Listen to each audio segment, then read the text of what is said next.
Awesome. Well, top of the hour. So let's get started. Good morning and welcome to this month's Free Friday webinar. My name is Michele Matt and I'm an author and senior consultant at JER HR Group.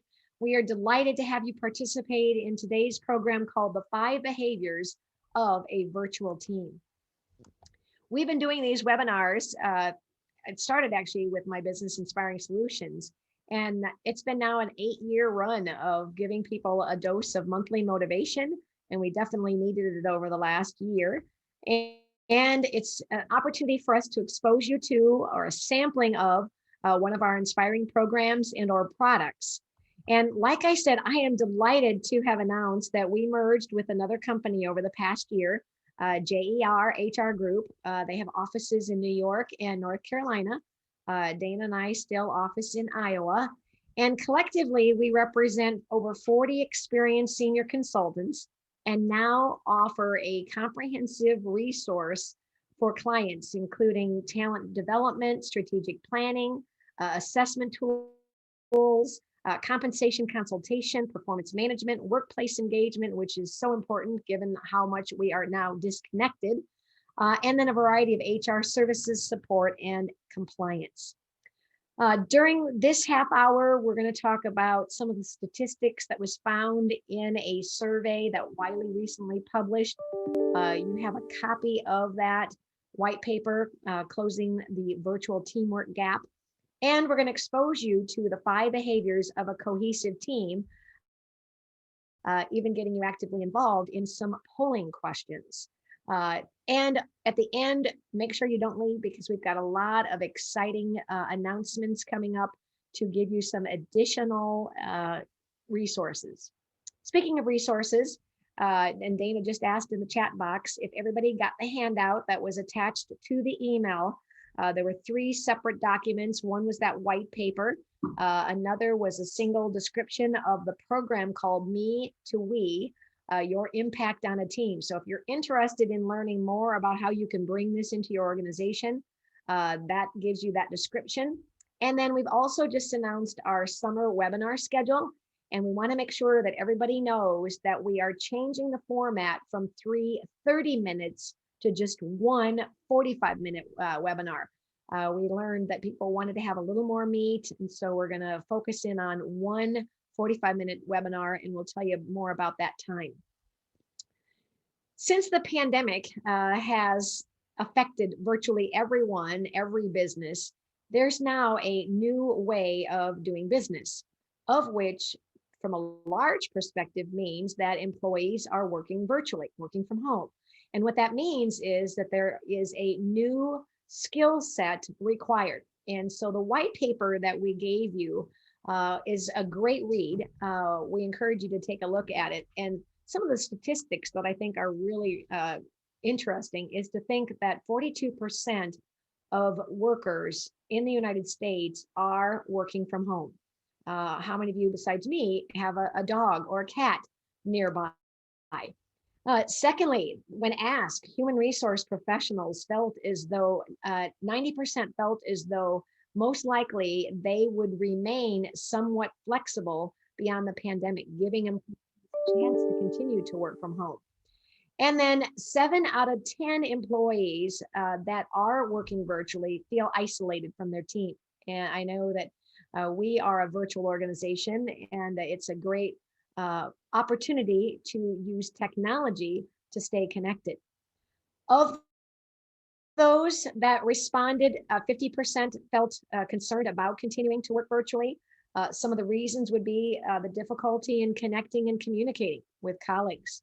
The challenge thus creates a definite hindrance on effective teamwork and carries out significant implications, not only for the teams, but for the overall organizational effectiveness. We have found that work can become less personal. You don't have the time to go out for lunch with your coworkers, or you don't have the casual chats in the hallways like you once did. There's a loss of organic, frequent interpersonal interactions. You don't get to know kind of what the family members of your coworkers are. So it creates that a little disconnect. And then making building and sustaining a foundation of trust difficult, which, by the way, happens to be the foundation of the 5 behaviors we're going to explore. Like you, 83% are on 2 or more teams. And so what I'd like to do is to start with a poll. You'll see the poll question populate up on your screen here in a second. And what you'll do is simply select as many of the different types of teams that you currently are participating in. You might even be the leader of a team or a department. So go through and check as many that you currently serve on. And I'd like to give you enough time to have at least 50% response.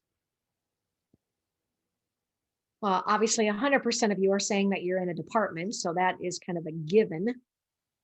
And I'll give you another 5 seconds to participate, and then I'll share with you the results.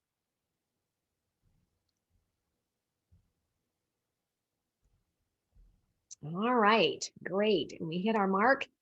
Thank you for participating, and let me share with you the results. Besides department, 100% of you are in some department, which is a team, whether it's a department of 2 or 22. Some of you are a manager or a supervisor or in a leadership team. And then it sounds like the next popular vote get is committees. Committees tend to be those that are assigned for a certain length of time. Membership may rotate depending on the topic at hand. And some of you probably are on multiple project teams. And we just launched a couple of projects teams within an organization yesterday. And I'll be talking about some of the things that I learned from that team. So what this means is you behave on a given team in a certain way. And this is Patrick Lencioni, the author of The 5 Dysfunctions of a Team. And I'd love for you to type in the chat box if any of you have read the book or are familiar with it, because what he has done, he's partnered with Wiley, one of our strategic partners, and collectively they have created a program that we're going to explore today. We have had several intact teams go through the 5 behaviors from a team development perspective. Today, we're going to explore the 5 behaviors of a personal development. So in other words, you on a given team. For instance, when we take a team that is intact, they get a description of their effectiveness. And as a result of the content of the education, as well as some follow-up exercises and applications, they actually do a follow-up. And so we have seen some tremendous growth in team development by using this tool. Today, we're going to talk about how you can identify your own tendencies and preferences on being in a team. And again, it may vary depending on if you're the leader or the type of team that you're on, your knowledge of the team. There's a lot of factors that influence that. But that personal development team profile is one that can help you better understand your natural contribution to a team. One of the things that the team development experience does is create a team credo, or we call it the promise. And I'll share with you what Dana and I had created when we went through this as a team of 2. What's the beauty of the tool we're going to refer to is that it can be applied to any organization, any team that you are a part of. And it also allows you to promote more of a collaborative culture, team environment. The first of the 5 behaviors, and he was intentional, Patrick, when he put the model together, to put it in a pyramid, because as you know, with the structure of a pyramid, the largest area is the foundation. And so he was intentional on saying that building trust is the first and foundational behavior of a cohesive team. So in order for you to resolve conflict or to obtain commitment or accountability, you've got to have a team that trusts each other. So by definition, it means that you are willing to be completely vulnerable with one another. In other words, members are willing to let down their guard, admit their mistakes or flaws, and ask for help. When a team has trust, they tend to be unguarded and genuine or authentic with one another. They're willing to apologize and be open about their weaknesses or mistakes. They give each other the benefit of the doubt, thinking the best, not the worst about someone. And finally, they are willing to ask another for help without fear of being judged. And I think that's one of the reasons why people aren't willing to be vulnerable. When we teach vulnerability-based trust, we do a couple of exercises. And the one that I thought would be most appropriate for this webinar today would be to ask you to think and admit which of these 20 activities have you ever done? Maybe as a kid, maybe you've done it once, maybe you got caught. But if you were to add up the value of those activities, what would your total be? And you can type it in the chat box. Mine is 190. So let me give you a little bit of time to look through the list. In case you don't know what number 9 is, ding dong ditch might be a Midwestern thing, but it's when we used to run up to a doorbell or up to a house, ring the doorbell, and then run and hide and get a kick out of seeing people come on and turn the light on and then come out and no one was there. So that's what we call ding dong ditch. All right, I can tell the calculators are running. All right, so Dana, thank you. 180. And if you would, when you give your response, change the drop down to all panelists and attendees. And that way then everybody can see it. All right, Lori's got 160, 120. Thank you, Deborah. Yes, Dana, we have had some fun. I know I've been a part of some of those activities. All right, well, again, and then during a training like this might generate some good discussion. And it just kind of gets people to kind of break down their human aspect. So I'm going to do another poll on what might hold you back from actually being vulnerable. And one of the things that I like about this experience is that it works with your emotional intelligence. So it works from the inside out. So this time you only can pick one. If you were to think about in past or in a team, when you've not been or aren't able to be vulnerable, ask for help or apologize, why might that be? And I'll give you about 10, 15 seconds to think through that and just pick the primary reason why.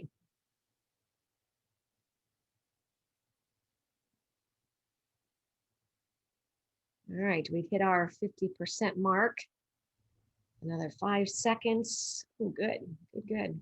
Almost got everybody. All right. Thank you for participating. Let me share with you the results.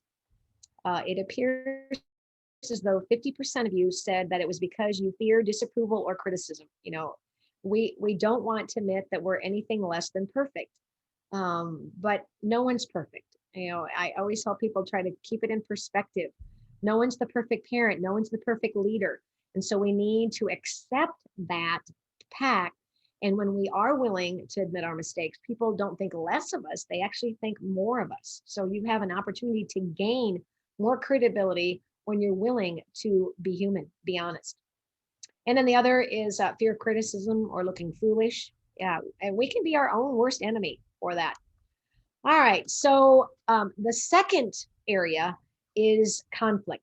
And we tend to find spending a lot of time in the area of trust is fundamental before we can move on to conflict. And what I want to do to introduce to you conflict is Patrick Lencioni himself talking about what he developed called the Continuum of conflict.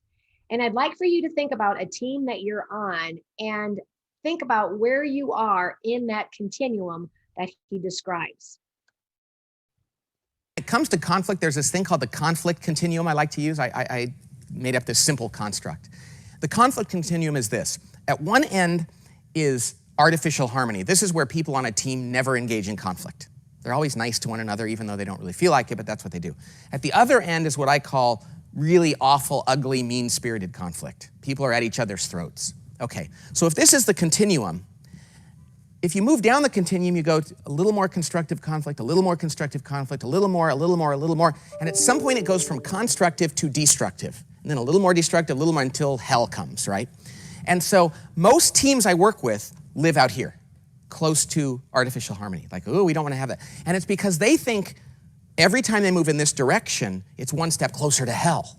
where in fact, the best place to be for a team is right here, where you're having all the constructive conflict possible and not stepping over the line.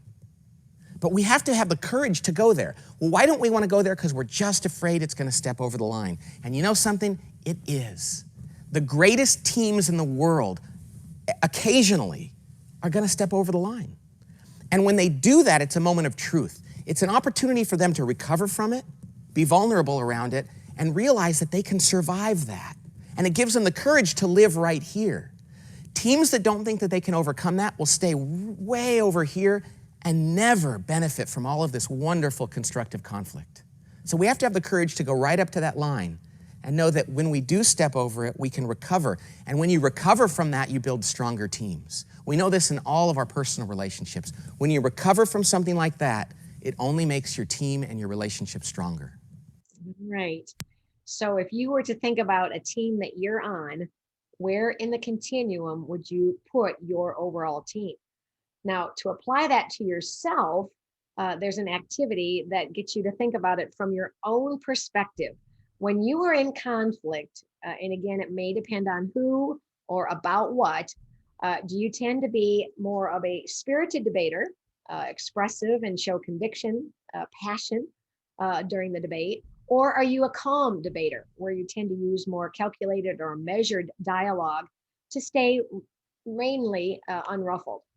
Another application would be to think about when you are in a conversation, are you more receptive, listening, open to ideas, or are you more steadfast, rigid, or holding firm to your opinions? And an exercise that would be a great discussion would be to say, how do you show disagreement? In other words, what you think oftentimes will determine how you respond. And another application would be, how do you feel? You know, that's that emotional intelligence saying, if you peel the layers to the root cause of why you feel the way you do, you can better reframe. And that's what we help teach, a different way of responding in a more productive manner. And how do you typically, and maybe how would you like to respond to conflict moving forward? The third behavior is commitment. The definition of commitment is obtaining clarity around a decision and moving forward with complete buy-in from every member of the team, even those who initially disagree with the decision. Yesterday, I mentioned I was launching a project team that was going to be working on performance reviews. And the HR manager was very transparent. And she said, I got to tell you, this old dog is hard to learn new tricks. And I appreciated the fact that she was willing to acknowledge that she might be resistant to some change. And we didn't want her to take it personally. But the other piece that I heard her use was, I agree to disagree. So one of those things that she said, I agree that we need to change. I'm not liking it, but for the good of the team, I'm ready to move forward. Because how many times have you been in a meeting where people don't express their concern and they have the meeting after the meeting, which only deteriorates or takes away any kind of progress that the team would have made? So when a team has commitment, they're clear about the team's overall direction and priorities. They end discussions or meetings with a clear understanding of who's going to do what by when. They leave meetings confident that everybody is on the same page.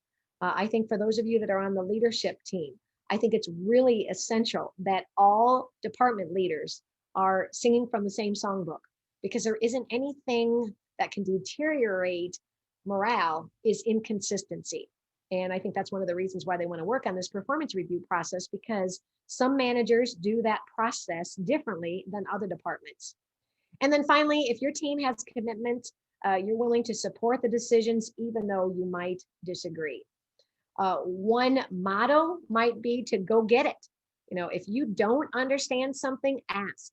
My theory on learning is that if the only stupid question is the question you didn't ask somebody when you had the chance, why not ask a question? You only learn or you benefit from it. And I always believe that if you have a question in a group setting, I guarantee you 2 other people are confused and have the same question. So why not ask? Or get over it. Don't continue to spend time talking about something that is either a waste of time or something out of your influence. Now, from an application perspective, we'll ask a team to come up with a ground rule that the team can live by. And it's usually 3 to 5 areas that might cause or might have inflicted pain in the past to a team, and they want to move forward. So what they do is they identify what are some of the challenges of a team or the people that are on the team, and come up with a list of what we call the promise. And when Dana and I did this a couple years ago, we created about 6 different promise statements. And I just chose 3 that I think would be valuable for you guys to consider. And here's what we came up with. First of all, be sensitive to the tone and delivery of comments and questions. Not only when we're talking to each other, but in email communication, because so much of our communication is through emails and it can easily be misunderstood. Second is one of my favorites. It's the finding the third solution to accommodate all parties' interest. In other words, I oftentimes say 1 + 1 = 3. Dana might have an idea that's different than my idea. So we talk about it, the whys, the whats, the hows, understand where each are coming from, and then together we'll create or blend a third solution that's better than either of our own original ideas. And then the third is to listen to understand, not to respond. I think so many times I'm jumping ahead to my response instead of really listening with understanding. All right, the fourth behavior is that of accountability. Accountability is so important to any organization. And if you are a leader, I think you're going to appreciate this definition. In order to embrace accountability in a team, members need to call their peers on performance or behaviors that might hurt the team. Now, that doesn't negate the leader from managing the team. It's just that a leader has only 2 eyes and 2 ears and isn't always aware of incidences when they happen. And so this creates this peer accountability, that if you see a peer or a coworker doing something that is in violation of a policy or a procedure or a code of conduct, you are empowered to call them out. And it doesn't have to be a major confrontation. In fact, we teach them how to give balanced feedback, offering, may I suggest that you do something differently? So it's not a major confrontation. Because when a team has shared accountability, they are willing to offer and accept unsolicited constructive feedback. In fact, I see John Wing on this call. He and I conducted a course called Feedback to move ahead stronger and smarter. If you use feedback from your customers or your coworkers or your team, you can only benefit from the knowledge that you gain.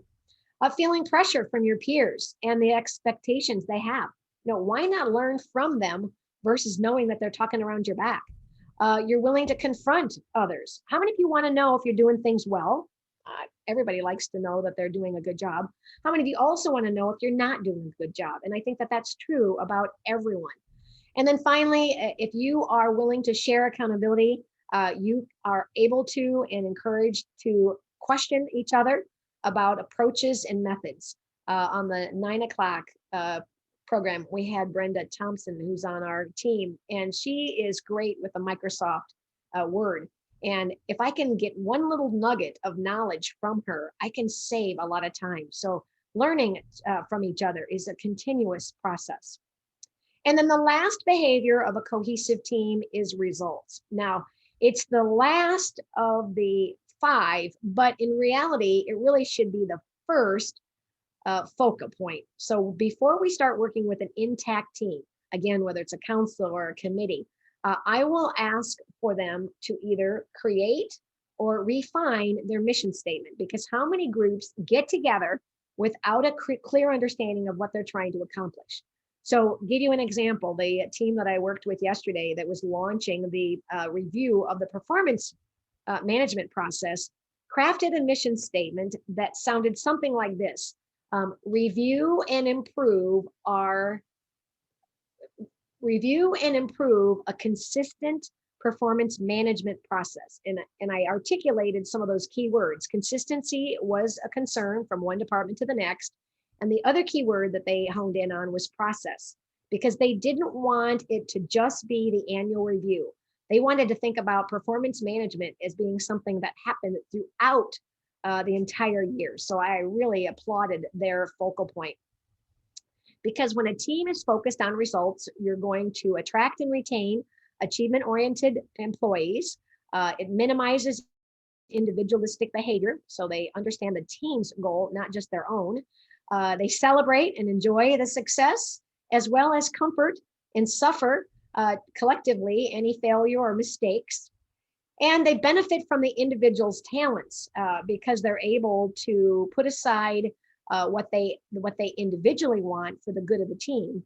And because they're more focused, they avoid and minimize distractions.